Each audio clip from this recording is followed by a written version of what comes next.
Hello, everyone. Great to see you here. Thank you for joining us today.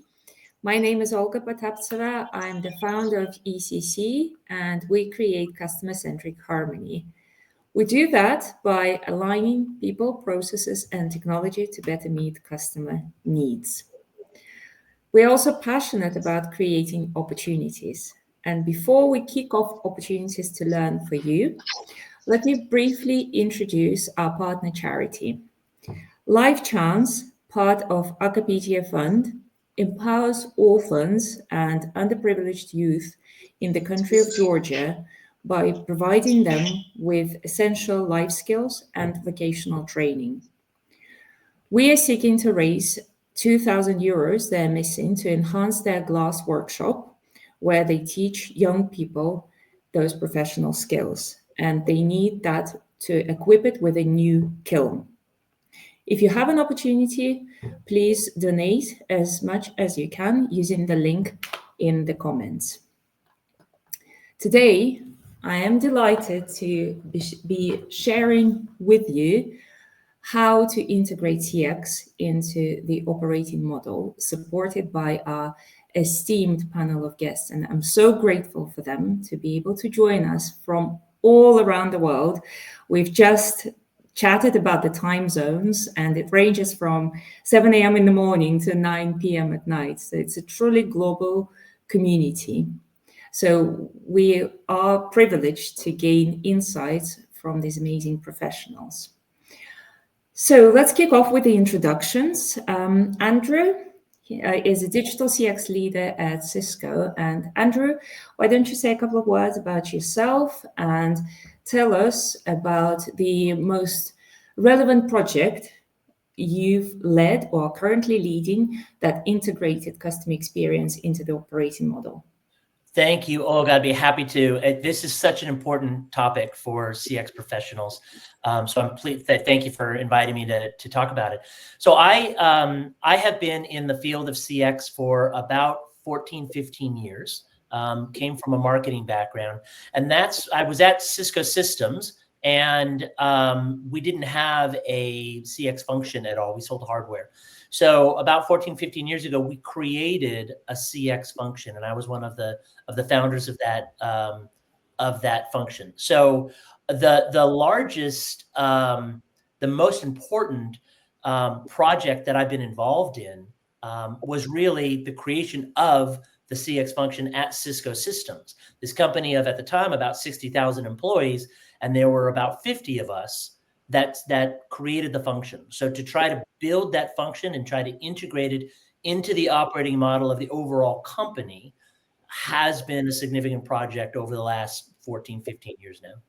Yeah, we'll make sure to pick your brains. And those of you, dear participants, who are struggling with leadership buy-in, and if you think you're not getting enough support, please ask Andrew questions. I'm sorry for volunteering you, Andrew, Yes. but I'm sure that's what you're here for. Absolutely. Hussein is a Chief Marketing and Customer Experience Officer at Petromin Corporation. And I have known Hussein for the past 6-7 years.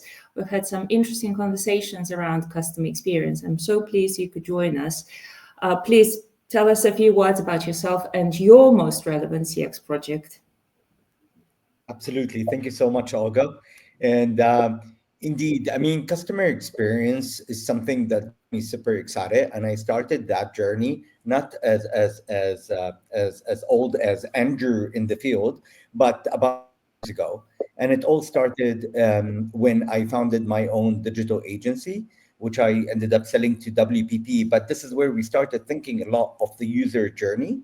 And I think the real deep dive on the customer experience side was when I was with Nissan Motor Corporation, because the customer experience function, just like with Andrew and Cisco, it did not exist. And I was part of the team which actually created customer experience transformation there. And it was absolutely great. And I think the peak of the delivery was when COVID hit, because this is when we completely transformed the way customers, engage with us at every single touch point, and really where we got the conviction all the way from senior management all the way down that the customer sits at the heart of any decision that takes place in the organization. And currently with Petroman Corporation, I'm focusing a lot. I'm focusing on the whole group. We have 9 verticals, but what I'm focusing on right now, what we launched 2 days ago, is the Petrominet app. And it's basically relating to the after sales automotive service. So it's a truly customer centric application. And the beauty about it is that it's plugged in with a WhatsApp business messaging service powered by ChatGPT, and it's all linked under a loyalty framework. So really, it covers the A to Z when it comes to the after sales automotive, but it's not a business related app and WhatsApp service as much as it is a lifestyle one. So the beauty about it, I'll just give you a small example. It's raining, and suddenly you get a WhatsApp from that Petrominet telling you, "Hey, listen, you gotta watch out. It's raining. Make sure your tires are good. If you need any service, if your brakes are making any sounds, just make sure to pop by." The same thing if your driving license is about to expire, we send you and give you a reminder that you need to renew your driving license, and so on and so forth. So multiple touch points that revolve around your life. Um, this all boils down to customer experience, truly, is being customer centric, being empathetic. I don't want to talk more. We will delve a lot in our discussions, but this is in a nutshell. Yeah. The story that really stuck with me from your Nissan days is when the cars were customized to with the sensors to react to a bias being trapped in the door. And that's a Correct. perfect example along the lines of the ones that you've just given of really building the product and digital services and the operating model around customer needs. And Absolutely. I'm very much looking forward to questions around AI, generative AI, integrations, all focused on meeting needs better. So participants, please don't hesitate to shoot your questions at us, and we are more than happy to handle them during the call. And last but not least of our guests today is Bear, and he is the Transformation and Project Manager at EN, known as Etisalat as well. And we met during the International Customer Experience Awards. I was very impressed with the case you presented. And tell us more, whether you'd be talking about that case or more broadly about your CX projects today. We're all ears. Sure, thank you, and honored to be here with the likes of Olga, Andrew, and Hussein. So I've been in EN around 9 years. Been around in different departments, so from procurement, administration, and funny enough, 3 months ago I joined the CX department. So this whole section or this discussion is so relevant, but I do bring a lot of prospects from outsider. When I say outsider, person outside in the operations and on the ground doing the business, and how I'm influenced through the CX as a full. So Olga, before joining EN, I worked in Dubai in one of the operations, a company that was mainly dealing in 3 different kind of areas. It was trading plus ship chartering plus a research company. So I used to look after the operations. Before that, I was in UK. Again, in operations, I was looking after a portfolio of clients across the UK as well as outside the UK. It was a services company. So yeah, mainly in operations throughout my life, and now I'm loving the CX. Very excited. And when CX first kicked off as a business discipline around 2011, we kind of had this motto that one day we will work ourselves out of this job, because it should be everybody's responsibility to be customer centric. And I'm very excited to have you here for that particular reason, amongst others, is that as a professional who's built skills outside of CX domain, you've come to CX because you feel that's the right thing to do, and this is how things need to be done in the operating model. Absolutely. So that's amazing to have you here. Thank you. Thank you. Thank you. But let's kind of take a step back a little bit and define what is a customer-informed operating model. What needs to be true in an organization to think that we have a customer-informed operating model? Hussein, I'd like to address this to you.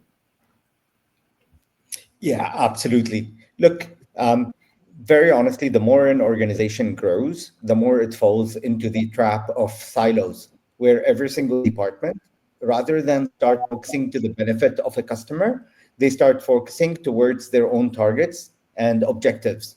And the more this happens, the more there's a disconnect that's happening across the organization. And the only proof to that is on the bottom line, where the results at the end of the day, what you are making as a profit or as a revenue for the organization. This becomes like the major shout out for an organization where it tells you, listen, there is something wrong happening. Unfortunately, what ends up happening is they will bring in consultants who will charge them by the neck a huge amount of money to basically tell them at the end that you need to devise a customer experience department, and you need to have a customer journey mapping, and you need to identify what are your pain points. But very honestly, they're very obvious out there. And if you just use listening tools, if you just look at the operating model of your organization, you will be able to find out what the issues are.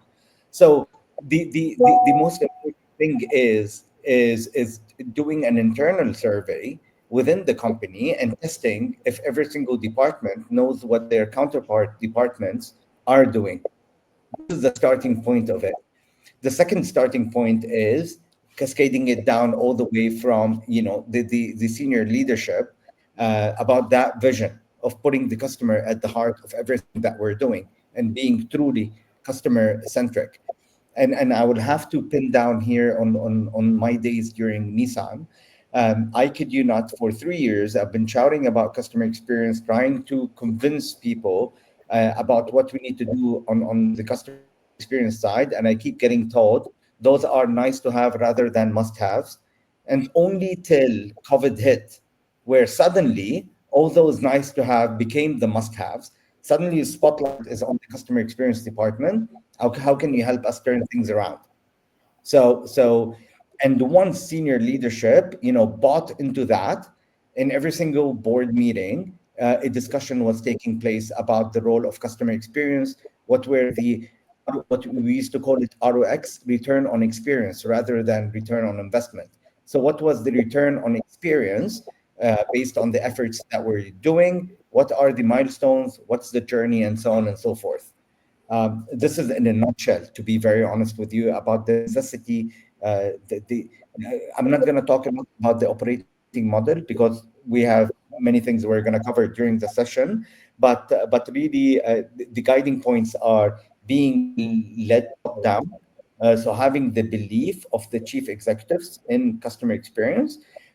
Number two is breaking the silos and ensuring cross collaboration between different departments, and having the buy-in on everything on the agendas that are being set. Thank you. Those are great foundations, and hopefully today's webinar will be helpful in explaining or giving cases on how, because we would all love to work in organizations where leaders are truly customer centric, but what I'm hearing from you, a crisis has had to happen for them to realize that perhaps to that day they weren't really having the customers at the heart of everything. It was a measure, maybe it was a consideration, but the crisis has forced them to think differently, unfortunately. Absolutely.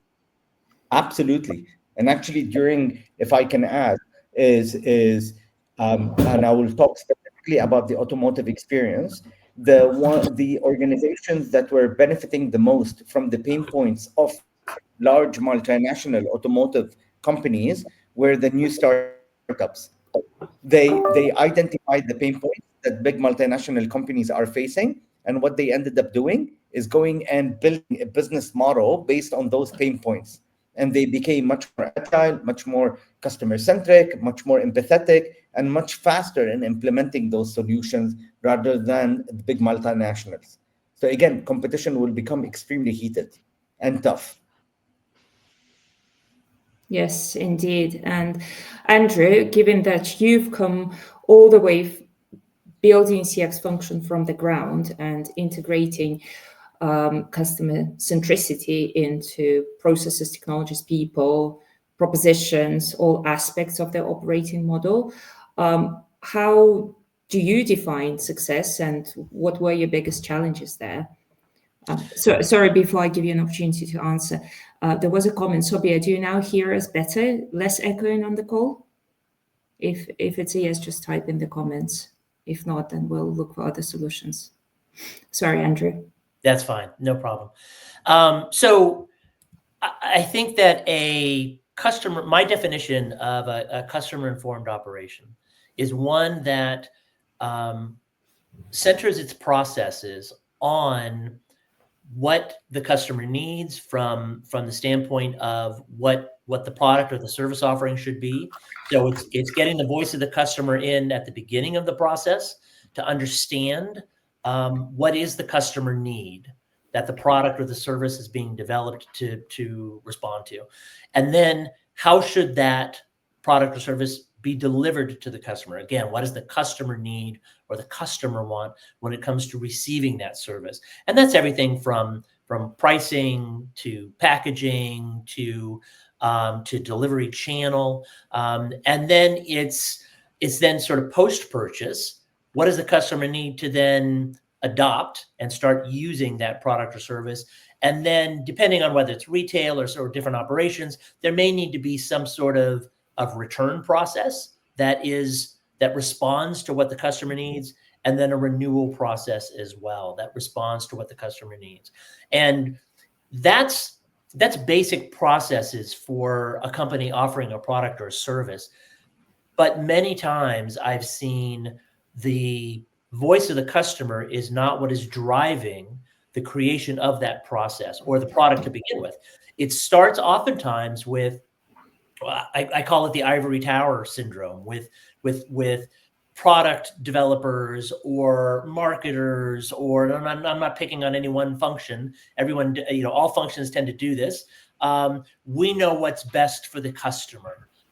We've spoken with, and they'll start listing people that they've spoken to, maybe industry analysts, maybe people in the sales organization, maybe people in the marketing organization, all great people to talk to.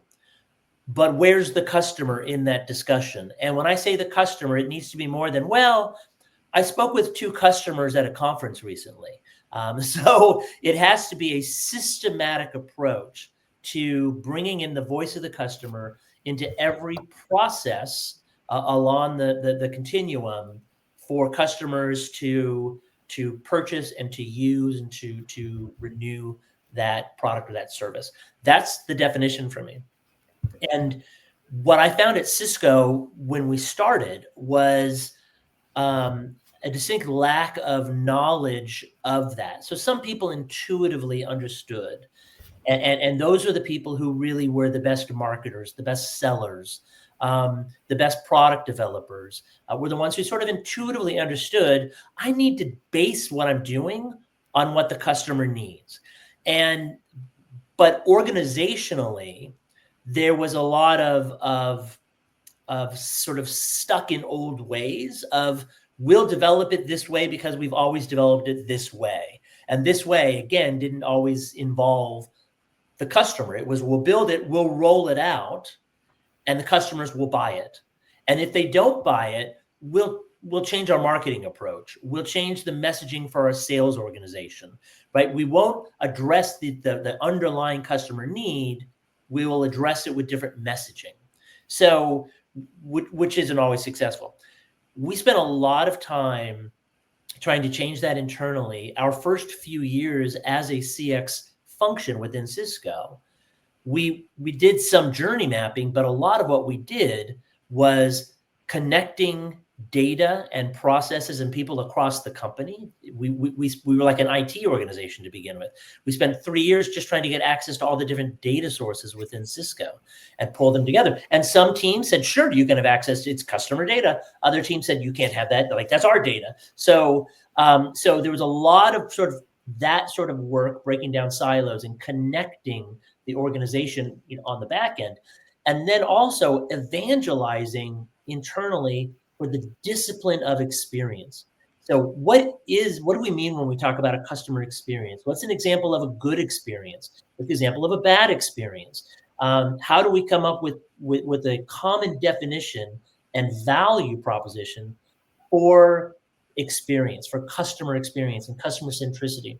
And I'll wrap up this portion with one of the things that really helped us was in our storytelling. And at this point, we were essentially storytellers across the organization, trying to get product teams to say, yep, we will join you. You build the infrastructure, you build the process, you pull the data together. We'll work with you on the journey mapping for this or these particular products, maybe in the security organization or the networking organization. So we had to go and sort of convince these different product teams to participate in the building out of the journey for our customers. And the way that we were most effective with that was we brought the voice of the customer into those internal conversations. So sometimes it was as simple as bringing quotes in, and the more memorable, the better. One of my favorites was when a customer said, working with Cisco is like walking across my living room floor in the middle of the night and stepping on my daughter's Legos. Like, everyone understood the pain involved in that. So we use that quote a lot. And you can't even shout. Exactly. Right? You can see people wince. I say, this is what our customers think is, working with us is like. And in a world where even our dominant position in networking was being eroded as the world was moving into software-defined networking, people now needed to respond to what the customers said, because now customers could go somewhere else much more easily than they were locked in a hardware world. So we brought them in through quotes. We brought them in. Sometimes we literally brought them into meetings with senior executives to say, here are two customers. Listen to what they're telling you about their product, and listen to what they're, not just the features and functionalities. I'm less interested in that, but here's what they're telling you about their experience of working with Cisco and why they're about to leave Cisco to go somewhere else. And it has nothing to do with product functionality.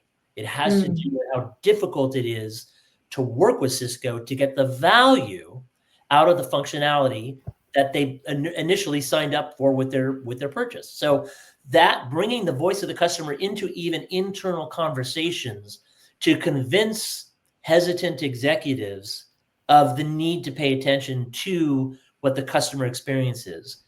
That was really how we ultimately built a stable of stakeholders who were on our side. Amazing. That's a great story. And I'd like to specifically pick up on needs-based product development, because again, not picking on any function, but product people do usually know best what features and functionalities a product needs to have. And when we come to them and say, listen to the customer, they say, like Henry Ford said, if I asked my customers, they would have told me they want a faster horse. And yes, that is quite right, because customers are not the best advisors for features and functionalities. What customers are telling you is they need, and it's more fundamental. Like you say, it's not easy to work with you. And I don't find it easy because, and then you need to create the driving factors of ease and think what features and functionalities can address those driving factors of ease or any other need that is pertinent to your customers. So I think, yeah, what you've done is quite remarkable. Yeah, and oftentimes bringing in that voice of the customer allows or forces the product teams and the business teams to look at the situation in a way different from what they've looked at before, right? So the product teams have looked at features and functionality, and they're focused on getting research that shows them that information. So great, let's bring in the voice of the customer, not only in terms of surveys, but let's look at what they're saying online. Let's look at what they're saying in the Cisco community or in on Reddit or wherever it might be.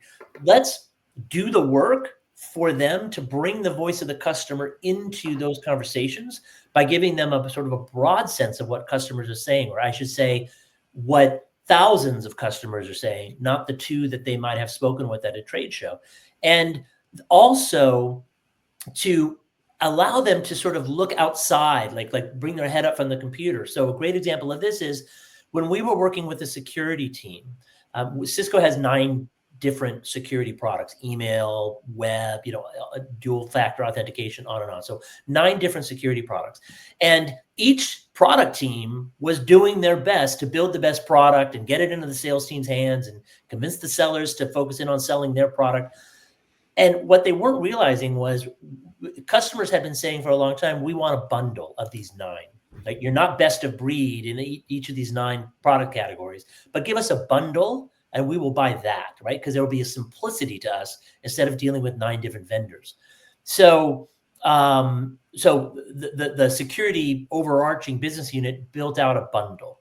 So great, customers started to buy it, but they were unhappy, and the product teams came to us and said, well, look, you're the experience experts. Why are our customers unhappy? We responded to what they wanted. We built what they need with this bundle. So we examined the situation and we talked to the customer, and then we very quickly realized they wanted the bundle so that they could work with one company, not 9 different companies. Even though and in exchange for that, they're willing to accept less than best than breed in each one of these 9 categories. But what you've done is created a situation where as soon as they buy the bundle, they get 9 different welcome emails, sending them to 9 different landing pages to get started. Some of those don't even look like they're from Cisco. They're branded with the name of the company that we purchased 2 years ago. You've created a bad experience for these customers, even while trying to create a better experience for them. So that was an aha moment for them. They never even thought about that because they were stuck in their own silos. So getting them to sort of look up from their computer screen, that's another value that we bring by pulling in the voice of the customer. That really brings it to life and speaks to one of the foundations that Hussein singled out before, is the cross-functional work. And a lot of us in CX jobs struggle aligning all these different teams behind customer journeys and thinking about customer needs and delivering, because frankly, that's another thing on their agenda. They're not usually targeted to do this. That's not how they get paid or rewarded. So why put more onto your own plate and try and work with all these cross-functional teams and make it harder for yourself? We as CX professionals understand that it's very important, but not everyone does. And often that makes me think, right, is this really a must? Can we do something within our own function, within our area of control? And if it genuinely is a must, how can we achieve it? Hussein, do you have any insights on this based on your experience? Absolutely, and this revolves around employee experience. So this is where the HR department or the human capital department comes and plays a very important role, because you rightly said, KPIs need to be set as part of their mandates. If you're just gonna keep it as something void out there, it's not gonna happen. I will tell you, when we started the customer experience department, to be very honest with you, the first thing that we did is we prepared a deck about what our mission, vision, and objectives, what we're trying to do. And we went to every single department and we presented it to them. And the reason why we presented it to them, because every time we were sending a request to them, just like Andrew was talking about, like data, no, we won't share it with you, we were being pushed back, like this is not your area. So we had a meeting with them where we presented to them who we are exactly, what are we trying to do, and most important is reassuring them that we're not trying to take their jobs, we're not trying to do their work, but actually what we're telling them is we would like someone from your team to become the champion of customer experience in your own function. And that individual is going to come and sit with us on something we call the Customer Experience Steering Committee. And we did that for every single department. And then we ended up with 7 people. And I'm talking here sales, after sales, dealer network development, customer quality, IT, market research, all of those, including marketing. Those 7 people, we started doing a monthly meeting together where every single one of those individuals presented the plans that their departments are doing. And let me tell you a small surprise. We discovered on more than one instance, actually in 4 instances in 1 year, 2 different departments were doing exactly the same product. We're developing exactly the same product, each of them with a different vendor, each of them with a different investment. But because they're not talking to each other, nobody has a clue around it. So the cost savings that we were able to drive around that was immense, number one. Number two is with HR, I don't want to use the word impose, but we encouraged and we got it accomplished, that CX became a KPI. Now, depending on the department and the level of the individual there, but CX became one of their objectives to meet throughout the year.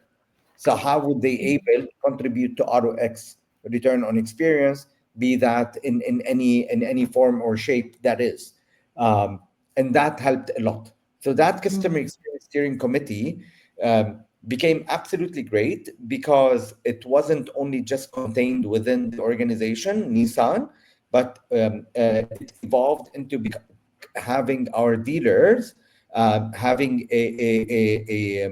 having a place in that customer experience steering committee. So they started, the dealer assigned a person from their end as a customer experience champion to come and sit with us. Because if you don't understand the business of the dealer, you will not be able to implement any customer experience strategy out there. And that became the winning card for us. And that what actually helped. But as you rightly said, Olga, it's not an easy journey. It's easier to put it on a PowerPoint presentation or to put it down on a paper, but to come and implement it, unless you're empowered from senior management, this is not gonna kick off, to be very honest with you. And you gotta be very persistent because you're gonna be pushed back. And last thing, which is extremely important, is the data is not owned by a single department. The data is owned by the organization. So departments cannot come and tell you, this is my data. This is not your data. This data belongs to the organization in which you work in. So as long as data silos, again, this doesn't help at all. And finally, last but not least, is the only way to be able to convince what you're trying to do and to help you accomplish it is through data by showing the results. If we did not do this, this is what's happening. If we do this, this is what's happening. And never go with big projects. Always go with what we call minimum viable products, so MVPs. You do them on a small scale, you test them, you show the results of them through market surveys or focus groups or anything of that sort. You show how actually the customer's appetite towards that product or service is so positive versus what it was. And this is how you go big bang on it.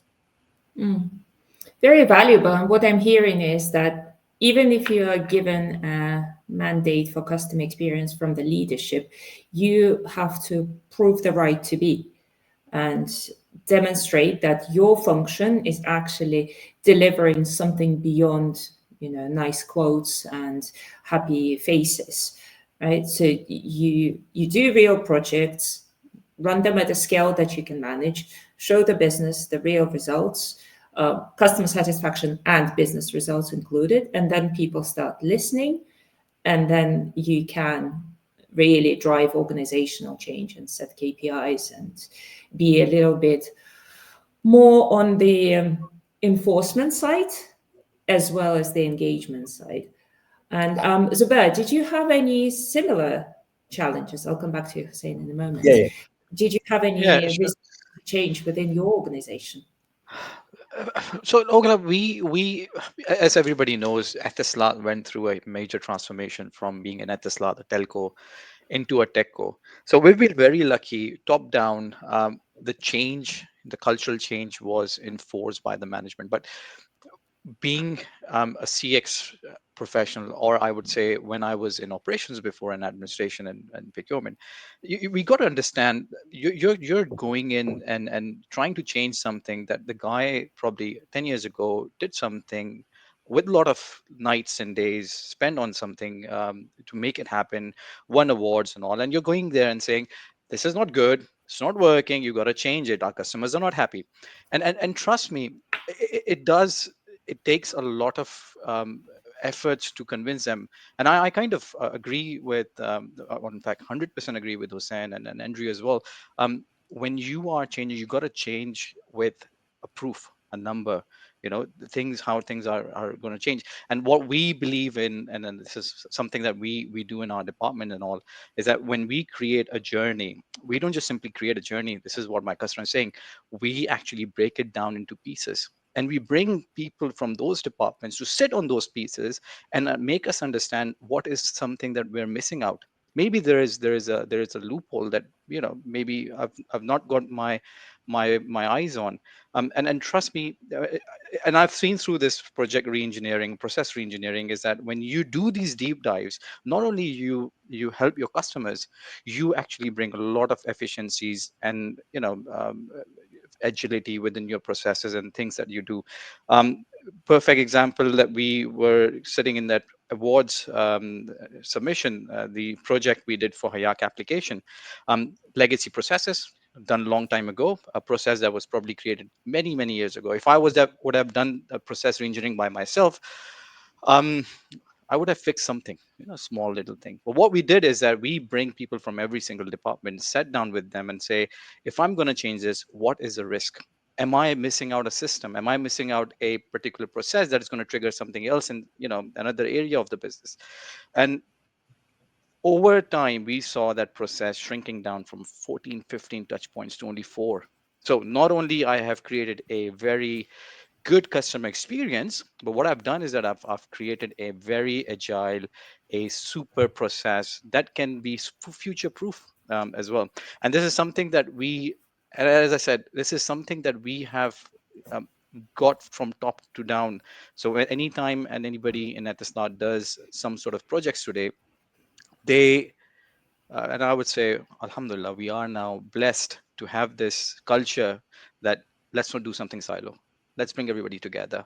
Let's try and bring more added value into something that we're doing for our company.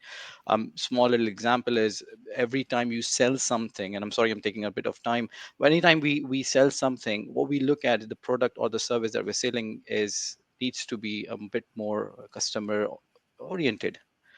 What about, you know, finance? You pay your suppliers. If you don't fix an end-to-end journey, that supplier probably is your customer as well. So you need to look at all the aspects, a 360 degree whenever we are doing something. And this is where collaboration is super important.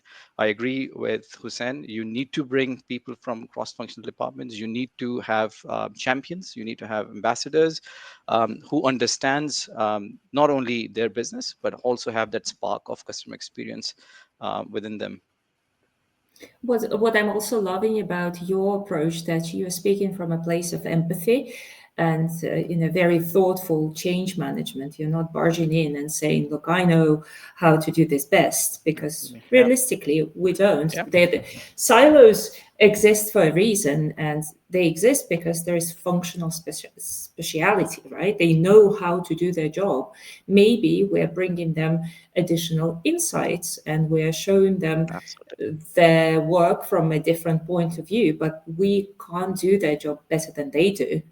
That's for sure.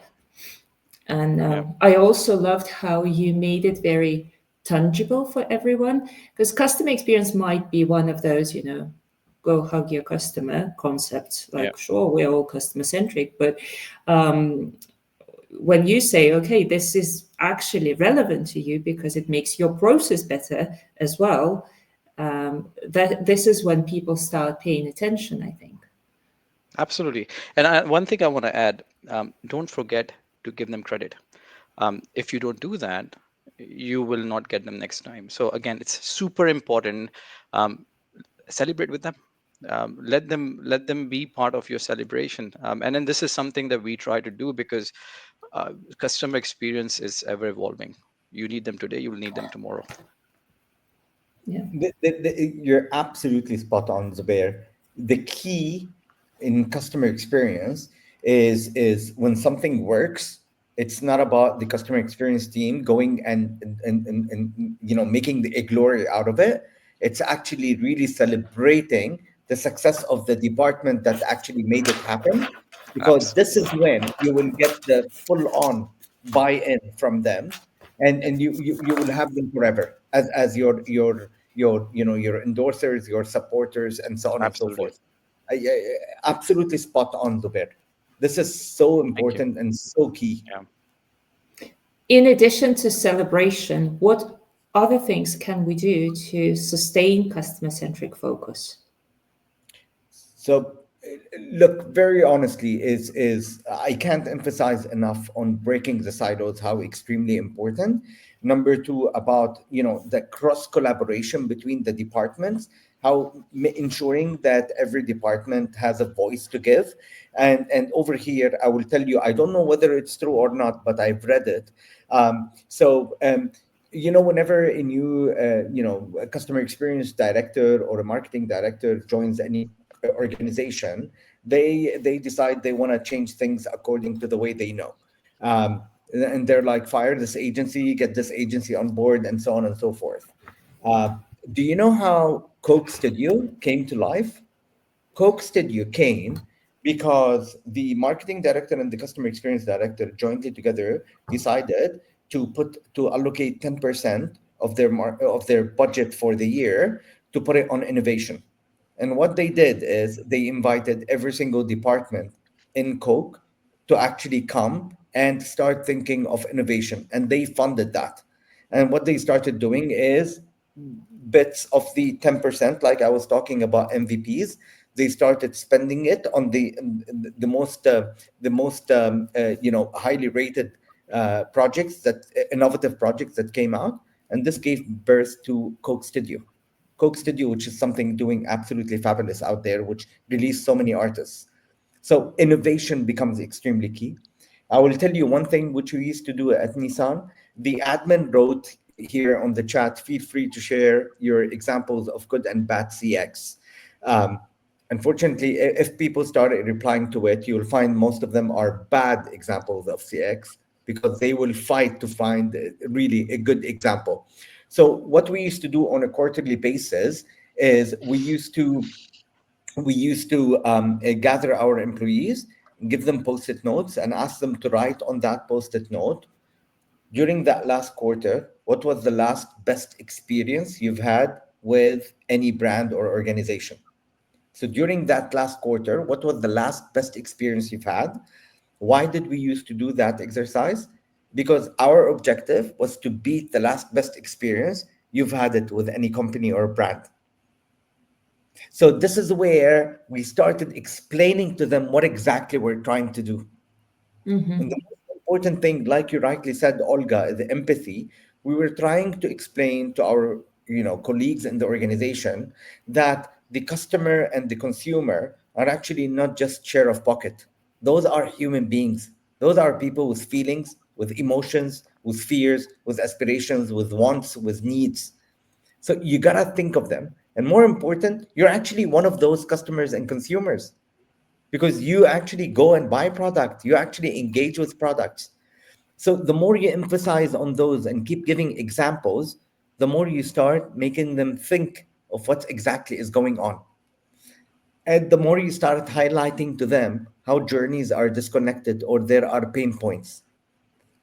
And I will tell you one thing, we actually made senior management go through the process. So when we launched the customer centric solution at Nissan back then, Nissan at Home, when we launched it, we actually made senior executives go through it to be able to experience what's the customer-centric solution. Now, we didn't tell them that. What we did is we made them go through a journey that was full of pain points without telling them that this is not the final product that we have. And when they started getting frustrated, I actually told them, we're glad that you're expressing this, because this is the product that we're aiming at releasing. And this is how we got the buy-in on it. That's very clever. Some comments we have in the chat that all of you are very welcome to handle. And I recognize this challenge that CX often doesn't have a KPI that is directly relevant to what the business actually cares about. Do you have any tips that can help you link what you do in CX to what is being measured and rewarded at a company level? Yeah, from a Cisco standpoint, so I think there are two ways of doing that. One is what Hussein was discussing, where embedding a CX KPI into the different business units, right? So that they've got to be focusing on meeting that. We took the other approach in Cisco, which is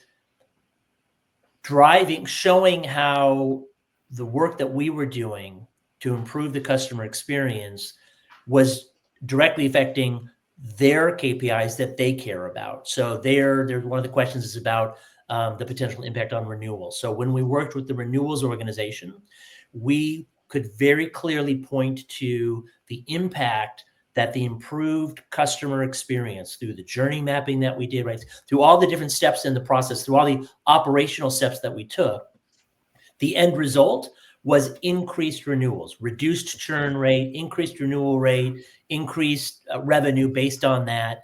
At the time of renewal, it's a great time to also try to upsell and cross-sell customers. So the growth there, the revenue growth, we could measure all of that directly. When we first started, to be clear, we could not measure it directly and point with 100% certainty that growth was from specifically the CX efforts. But we could show at the onset that we were directionally correct. As we got more sophisticated with our approach, with the technology implementations that we were able to put in, we were able to get more specific to show that those benefits were coming specifically from our work. So that helped. So yes, CX, to answer the question, CX can absolutely play an important role when it comes to increasing renewal rates, decreasing churn, increasing growth as well as renewal.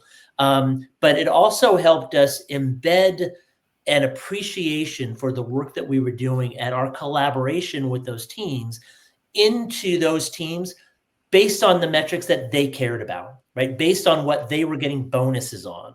So when time came internally for a need for additional resources, we had not only our voice saying we want more resources to do X, Y, or Z, we had our stakeholders in the sales organization saying we should be funding that team because look at the work that they're doing.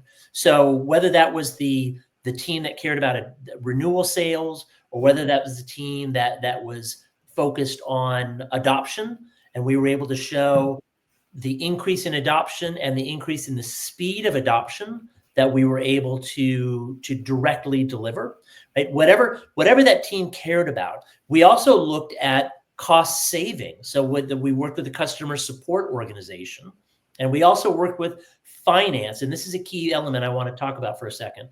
We worked with the customer support organization to figure out, so what's an average cost of a support call? And can we deflect those calls by moving customers to more of a self-service approach, especially for the basic questions? Or can we implement some digital touch points, a chat bot or whatever it might be, to solve those for them? And then what's the cost savings associated with that?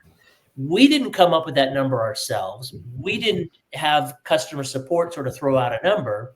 It had to be a number that everyone in the company, including senior executives, agreed with, right? So that when we threw out that number every quarter, it had legitimacy. So we worked with the CFO of the company and his team to jointly come up with the average dollar value of those calls and sort of different categories. If it's this type of an easy call, or this is a little bit more complex, so it's a higher dollar value, right? So we were able to come up with the way that we were going to financially identify the impact we were having, and then show here are the cost savings that we're able to provide for customers.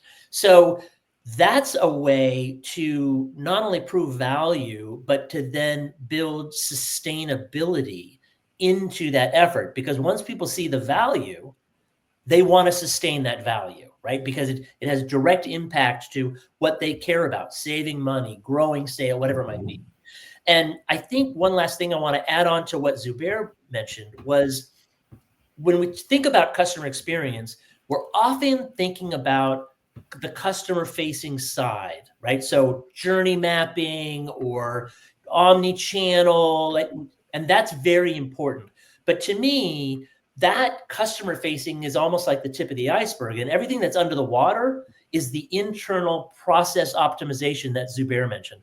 And that process optimization has its own advantages that Zubair was talking about, but it also helps to integrate the CX into the operating model within the way the company operates, because you're optimizing those processes.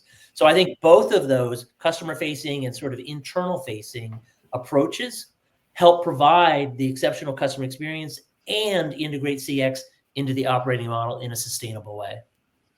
Wonderful insights. The only thing I would add is that we as CX professionals have a benefit of this holistic view.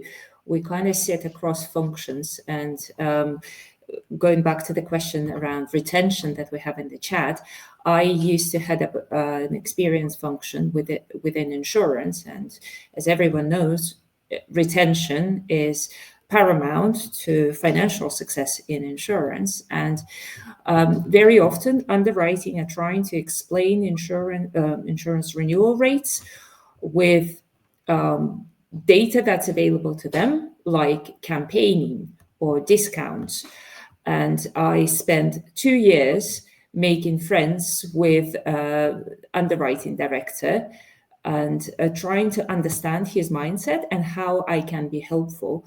And at one point, we were in a meeting where he couldn't explain the drop in renewal rates with the data that he had in front of him, and I could. And this is when he started respecting what we do a lot more. And we said, look, it's got nothing to do with your campaigns or discounts. Look, the people who had 3 claims experiences are much more likely to churn. The people who had this particular claim type are much more likely to churn. This happens long before you have them on your churn agenda. It's not 3 months before renewal. It may have happened 11 months before renewal, but that should be flagged to you, dear underwriting, as an action point. You should start recovery after this things happen in the customer journey.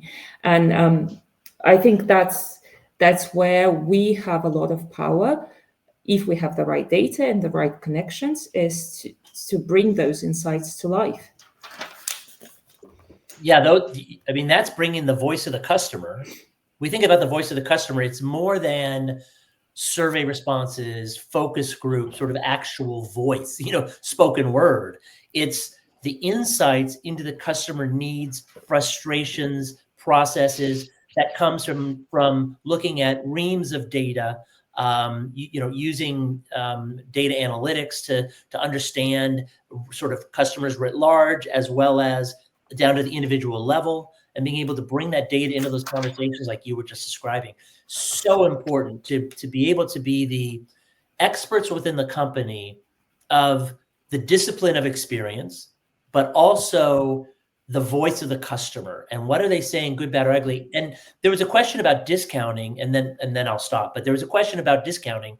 And data has shown for over 5 years now that the experience that customers expect to have when they're in the buying process is more important to them as a buying criteria than price.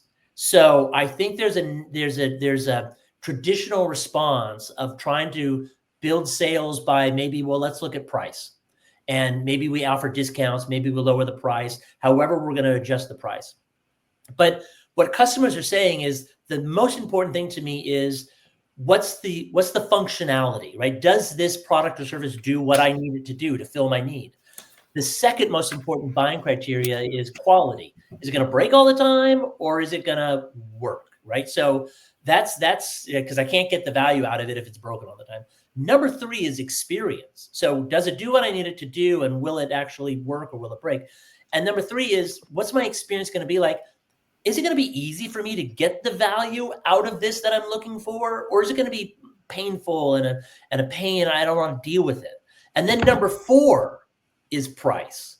So focusing in on discounting without focusing in on the expected experience is missing, is putting the cart before the horse. And how do we know what experience customers or prospects expect to have before they bought it? We look where they're looking. They're going into the peer-to-peer communities. They're going on Reddit. They're going on LinkedIn. They're going other places, and they're talking. And so those prospects are looking at where current customers are, and they're listening to them. So we should be looking at those same places and listening to those same conversations to understand what our current customers are saying to us, to themselves, and to our prospects.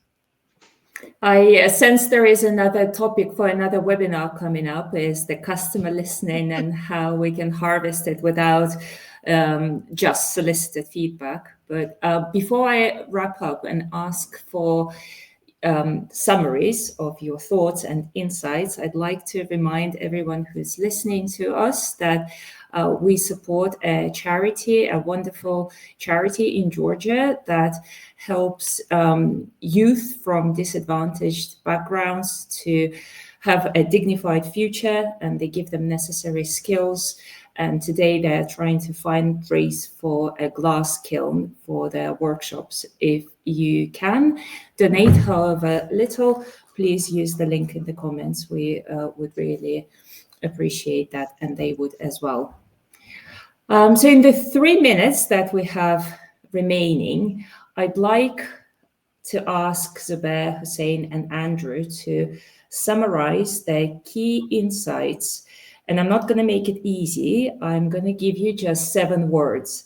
So all the hour of talks, you'll have to put into 7 keywords that would tell our participants how to create a customer-informed operating model. Do I have any volunteers? Okay. 7 words. Go for it. It's hard. It's hard. Yeah, that's hard. Listen, collaborate, data,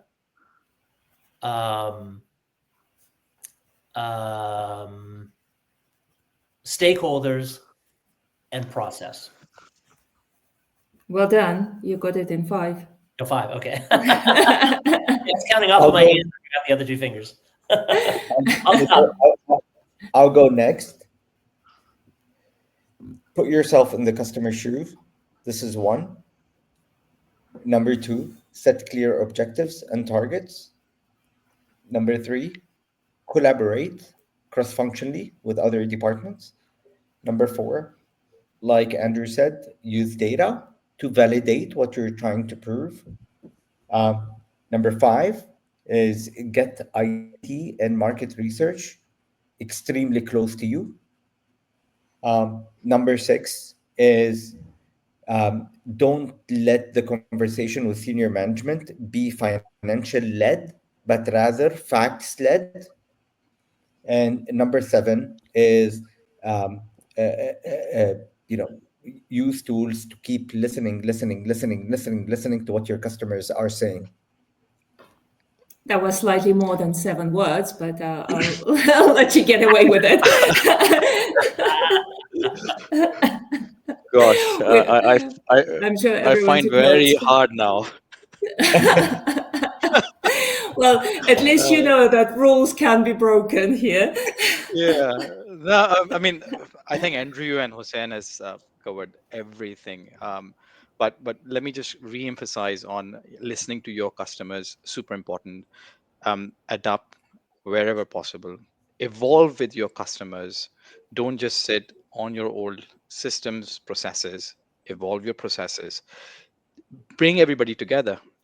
Celebrate and move on to 1.0 to 2.0, from 2.0 to 3.0, and it continues. So I don't have 7 words, but I think Andrew and Hussein have just covered everything. I just want to re-emphasize on these particular points. So insights, process engineering, and having customer in mind. Thank you. Very important. Thank you so much for joining us today. It's been a great session. I've enjoyed it. Listeners very much enjoyed it. If we haven't answered some of the questions in the chat, we will get back to you via email. Don't worry. And a lot of appreciation goes to the panel today. I know it's very busy, especially this time of year. And thank you so much. Thank you. Thanks Thank you for having us. everyone for So joining. much. Thank you, Thank you. Olga.